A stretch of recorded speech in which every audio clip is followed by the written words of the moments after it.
Hello and welcome to In the House, your current affairs program about Parliament. Parliament is back and they're busy working. We're actually a week late, but we're going to be discussing some very interesting issues. We're going to be looking at education. But before we do that, let us remind you that if you're interested in sponsoring this program, you can call us on 0289 531 852. That's 0289 531 852. And we'll be happy to talk to you, so that we can push the agenda of educating the public about the responsibility and work of Parliament. When we come back, we'll meet our panelists for this program. Stay tuned. Hello and welcome to In the House, your current affairs program about Parliament. The issues. It's not a constituency that you say that one particular grouping lives there. The controversy. The idea of fee fixing, the way they did it, has no place in the law. There should be a board at the scheme level. The concerns. Our forests are getting degraded. Rivers are drying. In the House, your current affairs program about Parliament, showing every Tuesday from 6 to 7 p.m. on Net2 TV.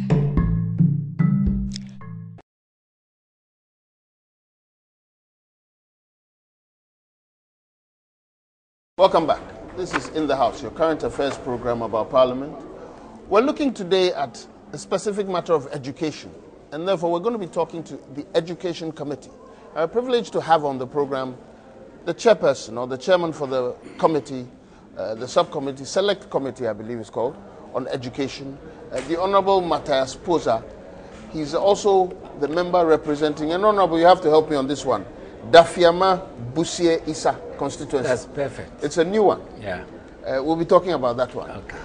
To his immediate right and my left is the deputy ranking member for the committee, the Honorable Owusu Boateng. He's representing, I should get this right, Aseni Akrosomanso. Yeah, that's right. Constituency in the Eastern region. They're going to be talking to us about education and the Education Committee and what they've been involved in. A few proposals have been brought to them from an organization called Star Ghana that brought civil society organizations together. Star Ghana supports this program as well, and we're interested in what they do. So we're going to be talking about that. But before that, we'll be looking at what has been happening in Parliament since they came back. Honorable Chairman, we'll start with you. You've been back for 2 weeks now, yeah? Yes. What has been happening? Well, you've been busy since you got back. We've been busy. Was the committee doing any work outside of? We've been busy in and out of Parliament. Okay. For instance, my colleague and I were involved just at the beginning of the week at a workshop organized by GNEC. GNEC is? That is Ghana. What do you call them? Ghana National Coalition on Education. Education Coalition. Education Coalition, yes. Yeah. We were there for a very interesting program.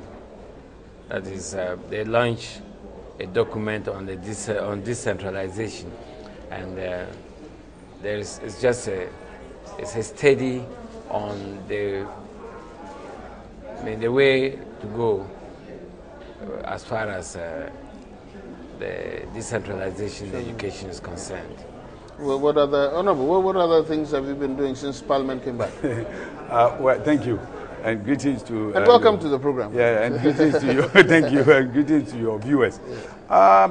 We've been back almost 2 weeks, and unfortunately for me, I've been so busy doing other things, not inside the house. As he said, on 2 occasions, I was at caucus when he would call me that I should come out and then attend some meetings in some hotels. What do you do in caucus? Which caucus is this? My caucus is MPP caucus. Okay. You know, we are the second largest party in Parliament. Okay. And then we always have to meet and then discuss. So you guys meet and strategize? Yeah, thank you. On how to combat? Oh, not necessarily combating, even matters affecting. I'm assuming friendly combat. Matters affecting our own party. Okay. MPP is about to go to Congress to elect our leaders who run the affairs of the party. in a matter of some few Why weeks. would you be doing that in Parliament? You're supposed to be doing Ghana work. Why are you doing NPP work in Parliament during a Parliament time?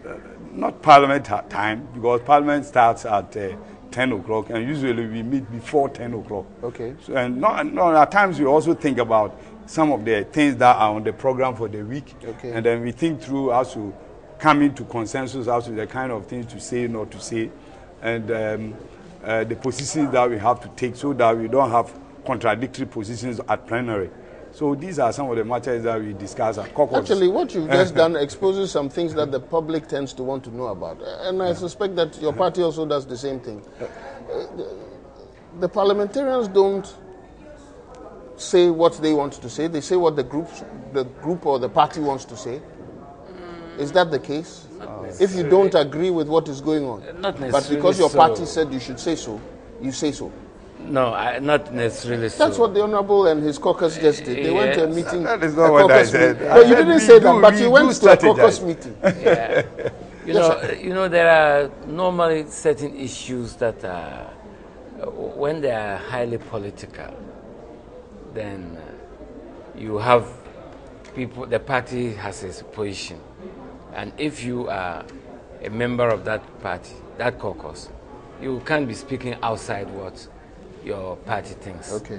Yeah. Other than that, you'll be out of tune. Quickly, some interesting statements have been made in the past week.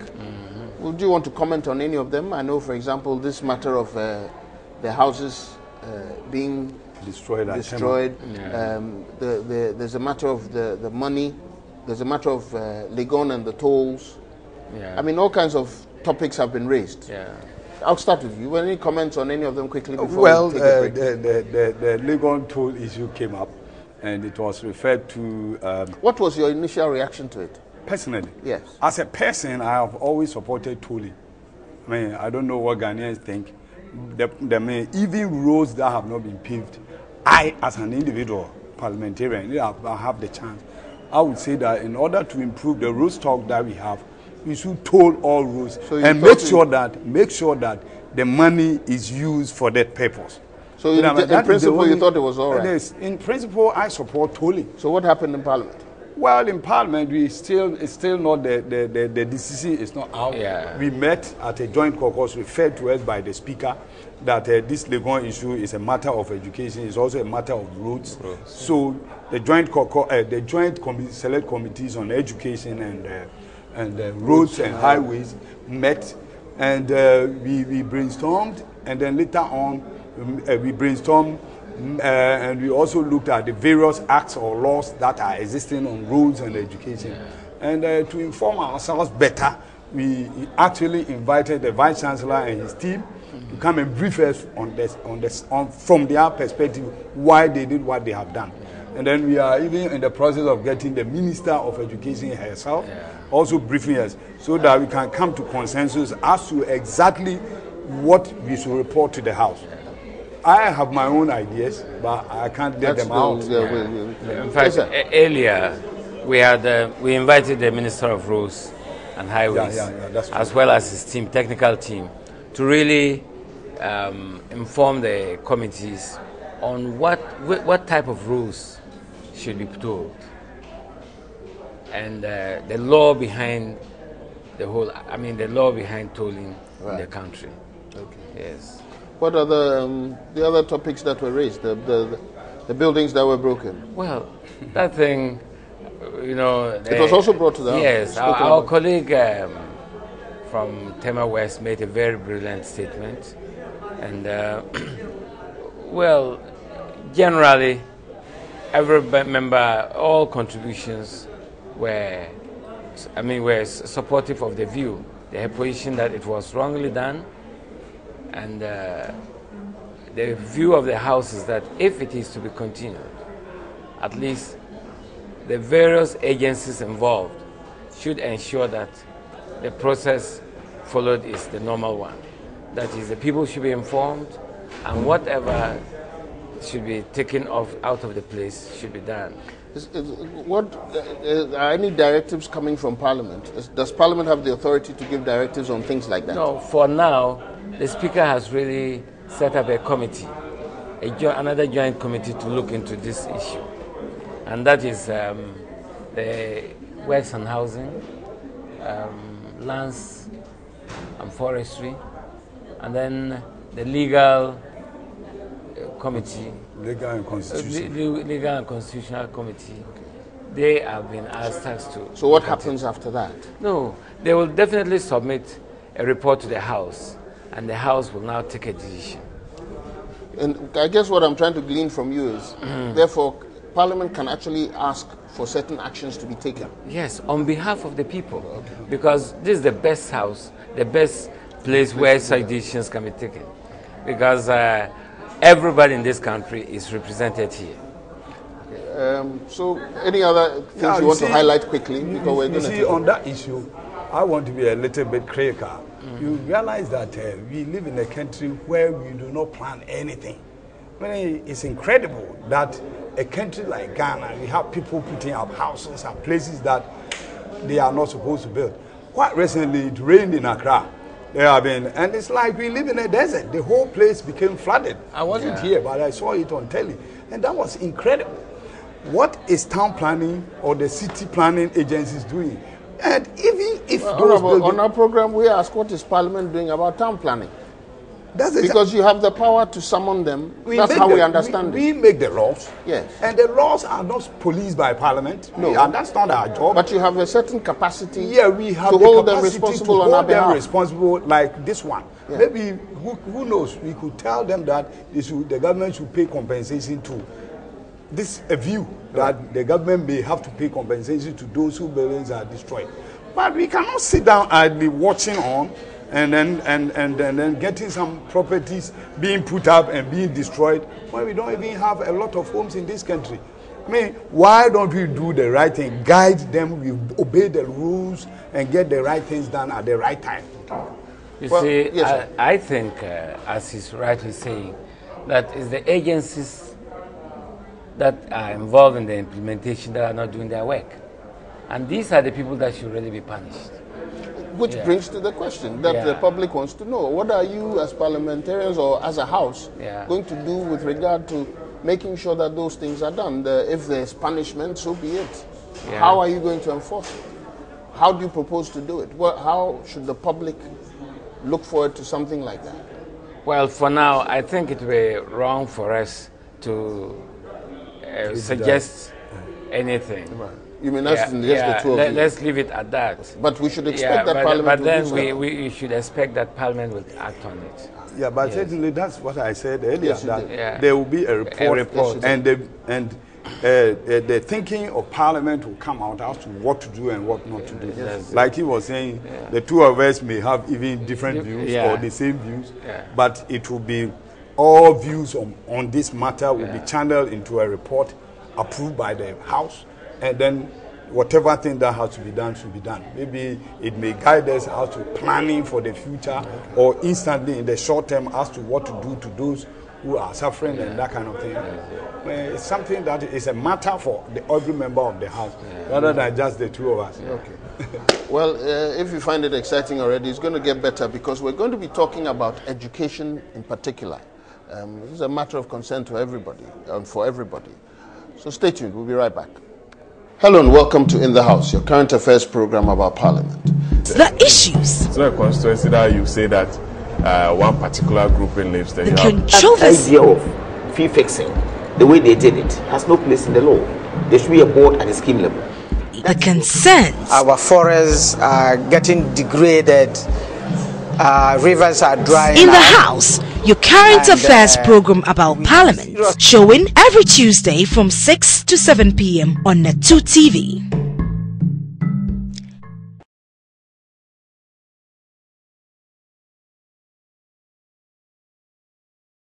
Welcome back. If you just joined us, this is In the House, your current affairs program about Parliament. We're in this panel with the Honorable Mathias Puozaa. He's the chairman for the Education Select Committee, and also the Honorable Owusu Boateng, who's the deputy ranking member for the same committee.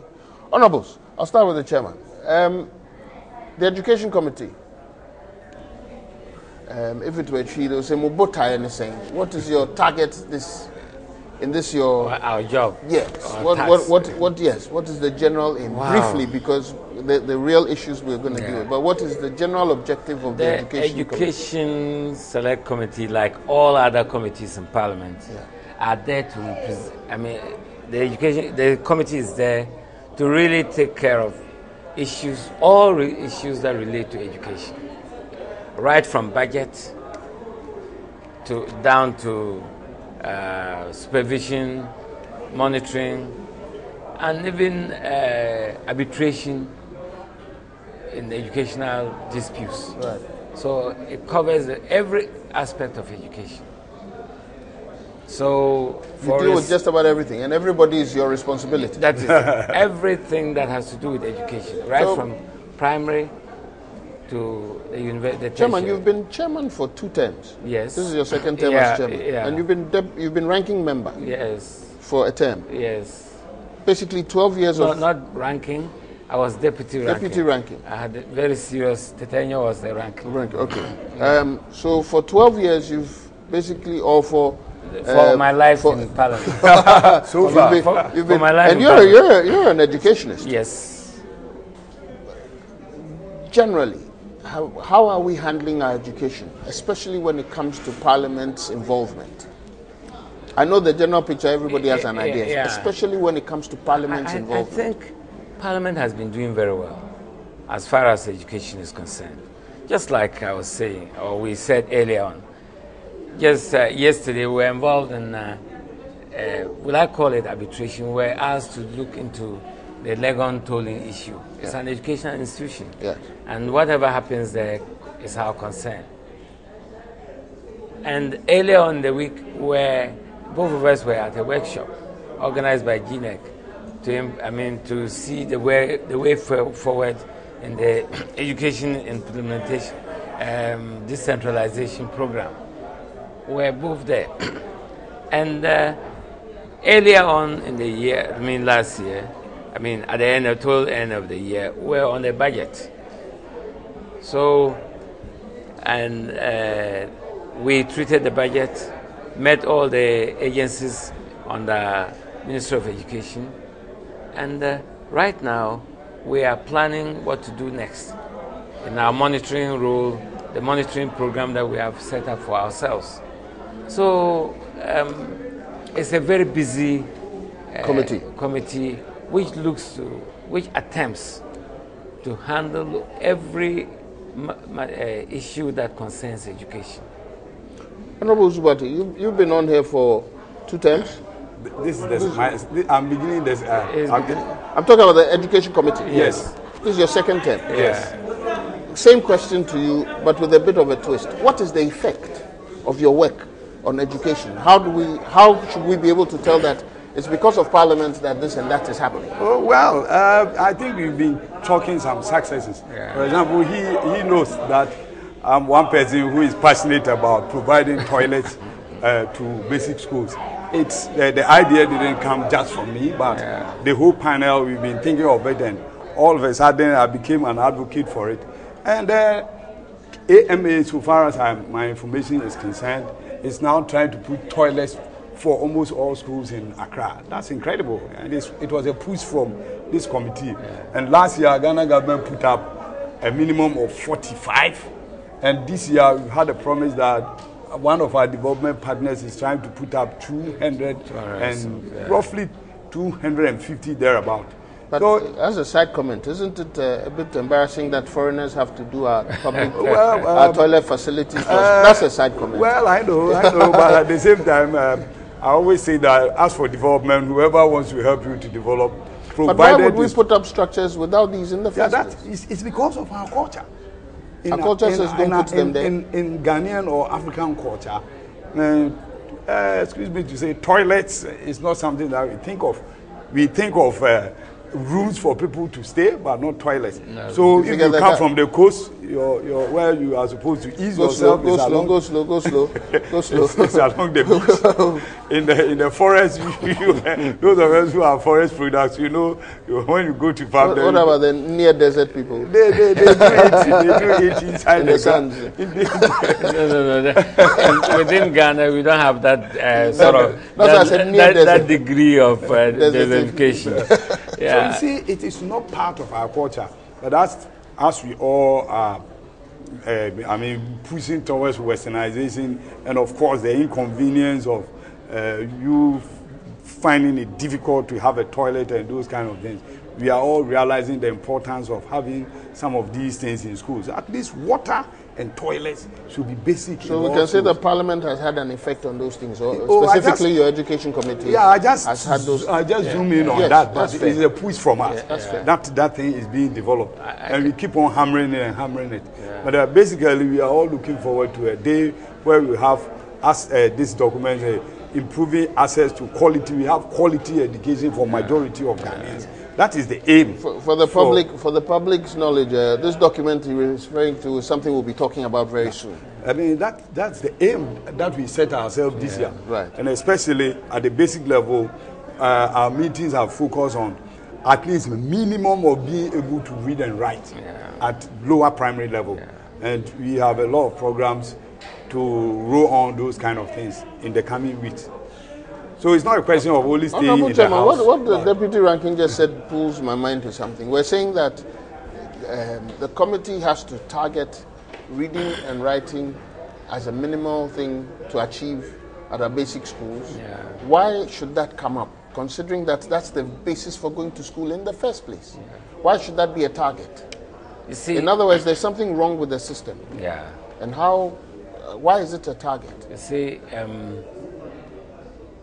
a child may not be able to read for one reason or the other. The child may not even have the books. But they go to school. But they go to school. The child may not have the teacher even in the classroom. These are two basic things that are necessary. The child may not even have a classroom. School under trees. Schools under trees. And attendance may not be regular. You see, so our focus, this, as my colleague has already said, is really to make sure that these basic things are there. And then we will, by our mere visits to these schools, we believe that it will be a sort of encouragement. I know this may not necessarily be fair because we didn't really say that you should come with statistics, but do you have statistics on the achievement of this by the GES? Oh, well. In other words, do they have an idea of how many children are not reading by a certain stage in school? I mean, if you don't, that's fine, because I know we didn't prompt you. We know that it's quite low, less than 30% in reading, and about the same figure who have the capacity in mathematics. Yeah, there's this exam that's conducted internationally.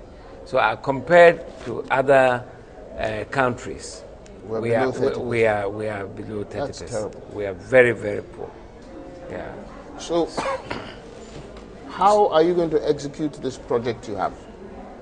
Well, incidentally, Star Ghana is ready to support us. We really go out. We meet with our colleagues in the field, the education officers. We'll visit schools, not any organized visits, right. Pre-announced visits. We'll take them by surprise and then go around as much as possible. And we will report back to the ministry the evidence that is available on the ground. By that, I believe that people will sit up. How are you going to hold, Honorable, I'll throw this to you, how are you going to hold the ministry responsible for this project as well? Because primarily, in fact, they should be reporting to you on these matters, am I right? Mm-hmm. How, in this proposal, this program you have, how are you going to hold them? What are you going to do What do they have to do to prove to you that they're doing their work? Well, if they don't do it, we have questions. Yes. We can ask questions on the floor.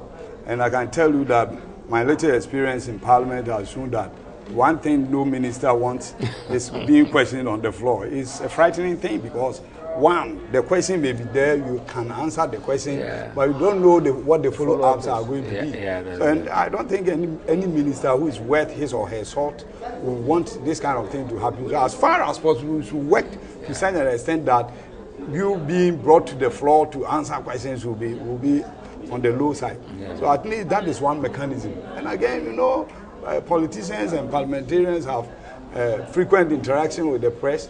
If you are not lucky and their parliamentarians are actually criticizing you in the radio, or so there's public pressure on the minister to perform. And you know, education, as you initially you say, education is an area that everybody is interested in.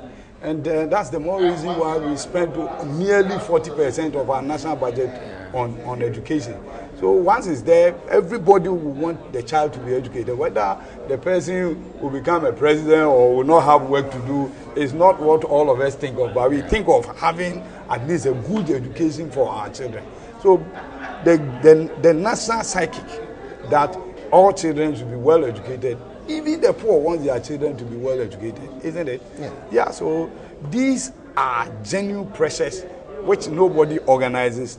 That is behind the work of Education Committee, and pressurizing whoever is in the chair as a minister to work and get the best results.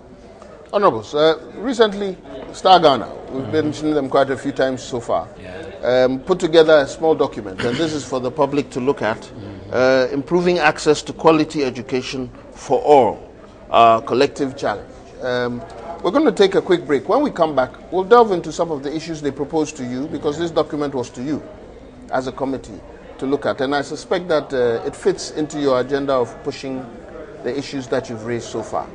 When we come back, we'll be looking at this document and related issues. Please stay tuned. Hello and welcome to In the House, your current affairs program about Parliament. The issues. It's not a constituency that you say that one particular grouping lives there. The That controversy. idea of fee fixing, the way they did it, has no place in the law. There should be a board at the scheme level. The concerns. Our forests are getting degraded. Rivers are drying In the up. House, your current affairs program about Parliament, showing every Tuesday from 6 to 7 p.m. on Net2 TV.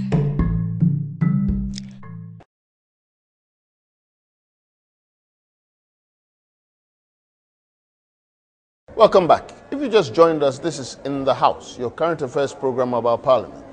We're discussing education and education issues with the Education Select Committee, and we have the privilege of having the chairman and the deputy ranking member on the panel. The chairman is the Honorable Mathias Puozaa.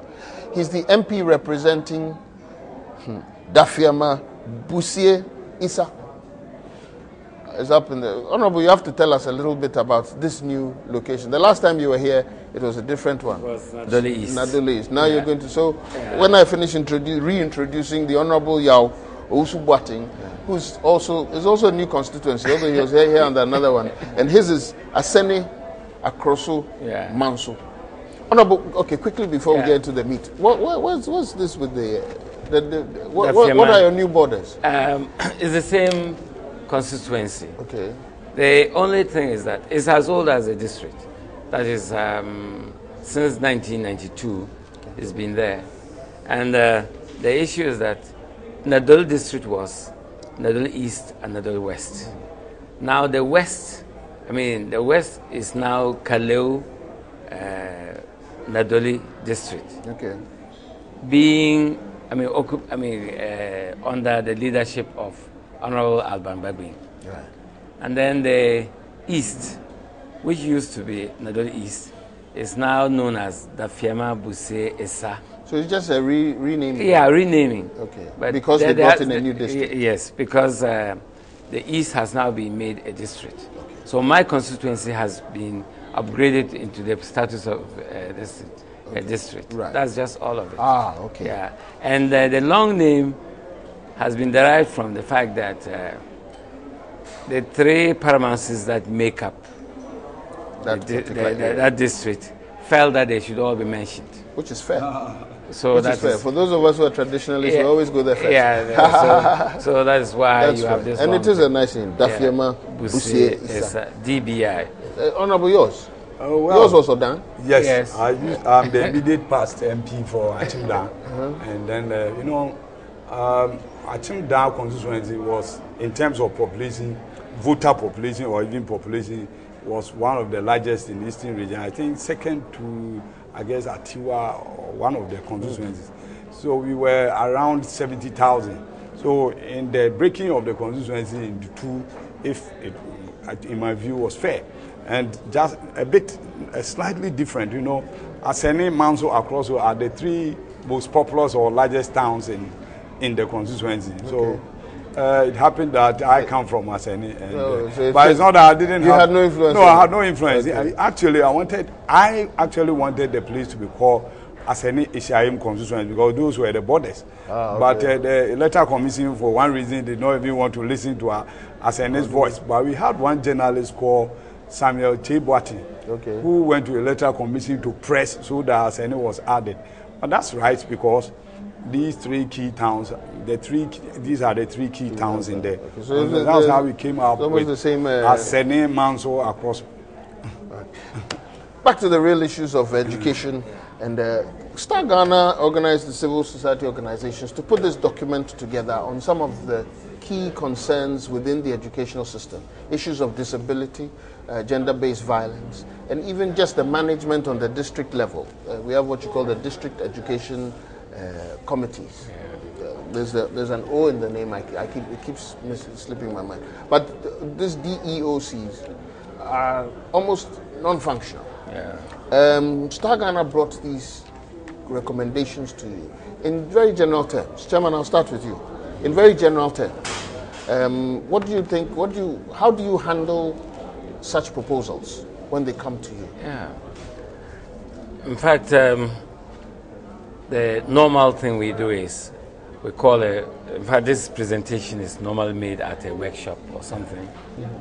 Colleagues look at it, and then we identify the areas where we can help as a committee. In fact, some of the issues raised are things that we might have already been doing. Right. Just as my colleague said, when we talk of gender or provision of gender violence, toilet facilities and other things that are quite frequent in schools, we've already handled them in our monitoring, and we've monitoring throughout the country. In fact, to many parts of the country, we've been doing that. So normally when things like this come to you... Yeah, they serve one as a reminder or as a point of information that is what is happening. Okay. And then two, we as a committee use that, we really study it and then try to implement. Okay. Yeah.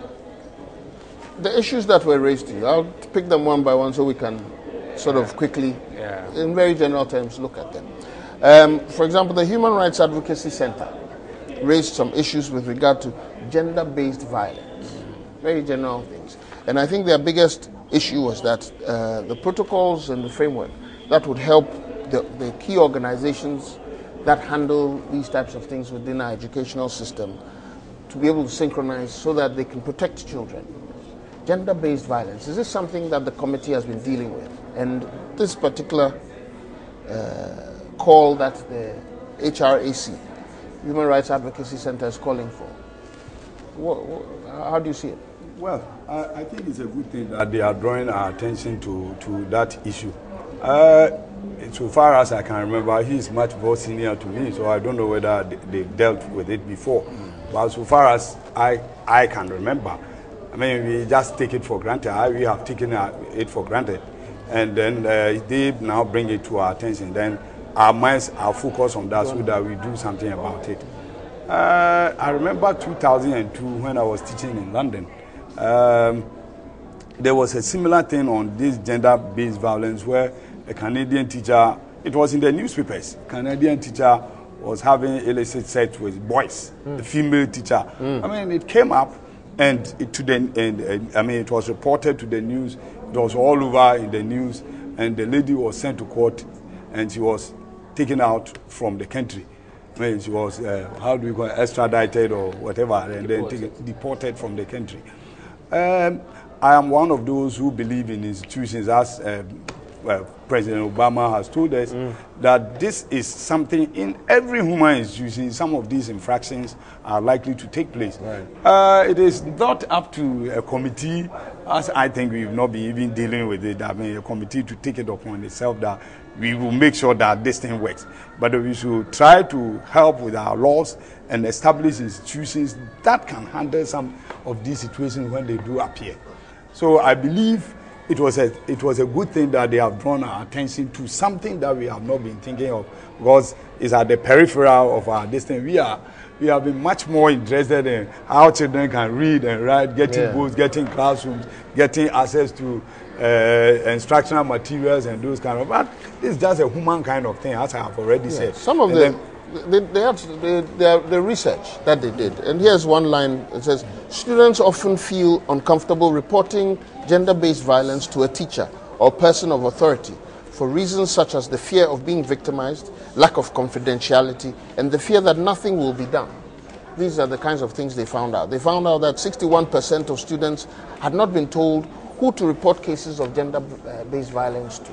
I mean, all these issues come up, and they're very serious and are affecting our children.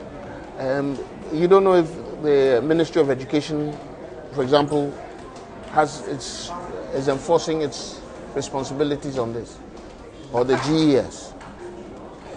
Really, I think as in the normal school system, all children are supposed to be protected by the authorities, and the girls will not be an exception. So, you know, at times, some of these reports, you really don't know how they come by the percentages.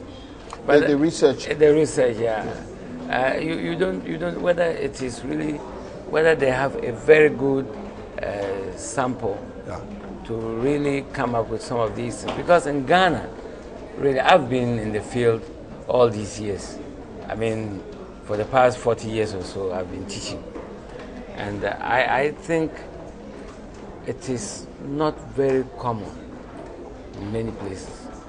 It is an issue that exists. Wouldn't it be so because it isn't reported, which is what they've identified?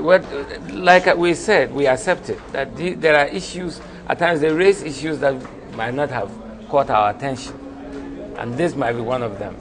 But I don't see where teachers, it's not very regular. Teachers protect all children. But you're saying it because you're a teacher. But they're saying that the students are the ones who are afraid to report it. And you know, bullying, let me call it the way, I mean, the popular word for it, bullying is quite normal among children. Even back at home. Back at home is quite normal. You see, what our committee has really been dealing with issues that refer to discrimination, for instance. Some time ago, there was a report that children or girls, the girl child wasn't comfortable at school because of lack of certain facilities, like the toilet. And that's one reason why my colleague here has been championing the cause on that. We make sure that wherever there is a school building, you have a toilet facility for both girls and boys. That is to make sure that there isn't that sort of discrimination. Right. Because, you know, boys can easily free themselves wherever they are, unlike the girl child. And girls, some girls don't go to school because they find it difficult at certain times of the month to be at school. Now, simply because the facilities are not there. These are issues that we have worked against. But when you talk of general gender-based violence, it's so broad. But it could even be against teachers, among teachers. Some teachers could violence against people. female teachers. I guess then the objective here is to draw attention to the fact that it really needs to be dealt with. Yeah, we'll look at it. Yeah. We'll look at it. Oh, another thing that was raised is the Ghana Blind Union. Yeah. They raise matters of disabilities, act and accessibility. In fact, the term that they use is inclusive education, so that our facilities and infrastructure and the personnel are made to adapt to the needs of, for example, blind students. So you don't have to go to a blind school in order to get educated if you're blind. How are we taking that one? You want me to start with the chairman? No, I can't start about that. I thought you. No problem, chairman. Okay. And he's my senior. No. Of course. Well, inclusive education is something that I've supported all these years. Simply because there is no town of blind men. No. Neither do you have a town of deaf and dumb, community of deaf and dumb. So if you are educating somebody, then it's better to bring up the fellow. That's why, that's another reason why I support this co-education. Because you don't have a place of women and a place of a community of men. So similarly, if a child is to grow up and live among people, that child should start learning right now to live among them.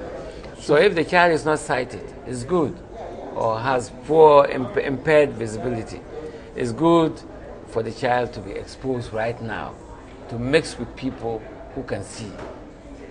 So and vice versa. And vice versa. Those who can see should be able to accept them. They should appreciate the concerns and needs. The limitations that they have, and should learn to start now managing them. So these are issues that... I don't know, you want to comment on that? Could I take it back a bit? No problem. Because no problem at all. We're talking about this gender-based violence in schools. Yeah. I can tell you as somebody who is really been teaching across the world that our classroom, these matters escape our attention because I can tell you that Ghanaian classrooms are not violent. I mean, if you know some countries that I have taught, let me start from the positive. I don't want to mention that one of the countries whose classrooms are very violent. But you know that if you are teaching in a school in Denmark and maybe students are yelling in the class, they keep quiet for 45 minutes, nobody is going to break it. Because they are children who are really, they really listen to their teachers. But there are some countries that I don't want to. Even people go to classrooms with guns and then we need special security and that kind of thing over there. And then in one of the countries... But in the case of gender-based violence, in other words, typically we're talking about the girls, for example, undergoing certain attacks that are not fair to them. My senior said, we don't discriminate against girls, but you know the nature of girls and this thing. Some of these, I think we are thinking of sexual violence. For example, some of these things is possible to come up. But any teacher or anybody who, especially the teachers, those who are where they assault, will respect themselves. You just have to trust that things will not happen. But when they happen, as I said earlier, then it means there should be an institution to deal with it. And again, it's a question of educating them. You know, Ghanaians by culture, most of us are timid. I mean, when there is an issue, you don't want to, especially when it's related to sex. In my own case, I mean, I remember when I married, my wife wanted to hold my hand. My mother was passing, and I said, Debbie, no. I mean, even though I had married freshly, I mean, it's cultural. It just came up naturally. My mother, I think, was happy that I was married. Yet the one I married wants to hold my hand. But my mother, it's cultural. It's the same thing. We don't talk about it. We don't do these things. But that's where the problem is. But our time is almost up. What I want to do quickly is just sum up that because we've just about run out of time. That's the beauty of the thing. When the conversation gets sweet and then the time catches up with us. But what we want to do quickly on these general issues, matters of disability, the fact that these district education committees are not working, the way it should be expected. What can the public, or what should the public expect from Parliament? And even what do you expect the public to do to support your work on these things? I'll start with you and end with the chairman. Disability thing, inclusive education should be something we should be thinking of. And for now, even though the Act on Disability was done, I think somewhere in 2006, there are no ramps, and in most of the schools, even the new ones that have been built, they don't have it. You should take it seriously. And we want the public to be proactive in reporting to us about some of the... I mean, we cannot be every corner, though we represent the people. For greater part, we live in Accra. So if there's a school that has been built with that ramp, they can report to us so that we can discuss it with those and then Minister of Education and that kind of thing. And then district education. And then the community should also be interested in our schools, and especially if there are people who are doing well, they can even help us to get access to motorbikes and maybe small buses. Communities can do that so that supervision could be done, because supervision is key, and that is one of the things that we are missing in this country. When we were young, you and I know, education officers are coming, and then everybody, even the best children, in terms of those who are academically good, will be put in front of the class, and that kind of to show off. And again, he knows, when I met him in Parliament, the 5th Parliament, when word went round that Parliamentary Select Committee is going around checking quality of schools and this. We are not inspectors, but it went well. People in my constituency, the problem becomes before you got there and after, when you left. That's when the problem starts. No, but they started roofing in my constituency. Was some contractor who have stopped, kicked in there. At Tefa Secondary School, they went to roof the classroom block, and a lot of things kept coming. But you know, we can't shake our basic responsibility to discuss and be part of the house and be going around. But I think we have been doing our best. But the public need to feed us with as much information as to what will help us to improve upon the work that we do. Thank you. Thank you very much. Chairman. I will like to suggest that the public should be more interested in the welfare of their children. Parents should be more interested in the welfare of their children at school. Because monitoring, to me, is a form of motivation. Because if you are a teacher, you are in a village, a community, where no one shows interest in what is happening in the school, the chief doesn't come there, the few big men around, let's say who are resident in Accra, do not show up and whatnot, then you even lose interest in what you are doing. So I see monitoring even as a sort of motivation. It's not just giving money. And it should come from the parents. The people should show interest in what is happening. How do you want them relate to you? You as Parliament. How do you want them to relate to you as Parliament? Because the idea, I suspect, is that you want them to be able to tell you things so that if those things need to be corrected, they are corrected. If they need to be upgraded, they'll be upgraded. In fact, if they show that interest, even the issues that exist pertaining in those places might not need to come to Parliament. Because, if they are really actively involved in what is going on in the schools, the issues may not even exist. Because if the community is interested, the district that is monitoring, the district director will be more interested, equally interested in the affairs of the school. But if there is a place where the people do not matter, they don't care whether the school exists or not, really, the teachers will also behave the way they do. Well, on that note, we're going to say thank you very much. It's been an interesting discussion. I noticed that you were beginning to settle in, and then time is up. Maybe we'll have the opportunity to do this again. I think next time. And let's give you a longer discussion. It's all about that time. You can now edit it to present what you have. Because we've been talking to the Honorable Mathias Puozaa. He's the chairman for the Education Select Committee. He represents Dafiema Busie Isa constituency on the ticket of the National Democratic Congress, and the Honorable Owusu Boateng is Deputy Ranking Member for the Education Select Committee. He represents Aseni Akroso Manso on the ticket of the New Patriotic Party in Parliament. Honorables, we're most grateful. We should be back next week, and when we'll bring you what Parliament has been doing currently.